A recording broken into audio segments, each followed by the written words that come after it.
මේ ගමේ බොන මාමලා ඉන්නවනේ. නැගින්න පැටිය ඔයා. චුටි පැනගෙන. නැගින්න ඔය දෙන්න.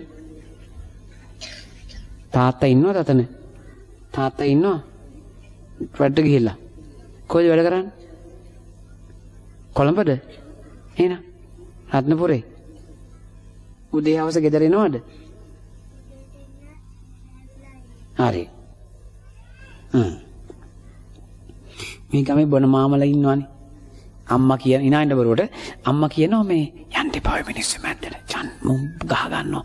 එහෙමනේ. රණ්ඩු වෙනවනේ බීව් මාමලා. සල්ම නිකන් ජාතික කොඩියක උස්සන් යනවනේ පාර පුරා කෑගග. ඈ? අර යට ඇඳම නිකන් මේ මීයු කාලා වගේ තැනින් තැන. රොකට් මට්ටු වෙලා තියෙන දුප්පත් වෙලා 1830 බෝතලයක් සෙල්ලන්ද. ඒ කාලේ මේ නුවර ඉන්නකොට හැමදාම මිනිහෙක් කුණු වරප කියනවා. කොළ ටික ඔක්කොම අල්ලන් ගිහලා නිර්වස්ත්‍ර දෙයියෝ වඩම්මලා ගහේ බැන්දා. එළි වෙනකම් මధుරෝ කාලා ඔක්කොම තැන්. පව්. ද වැඩේ. මේ ගමේ කවුරුත් චණ්ඩි නෑ. මේ ගමේ චණ්ඩියා තමයි OIC මහත්තයා. නීතිකාරක චණ්ඩියා. අනික් චණ්ඩියා හාමුදුරුවෝ.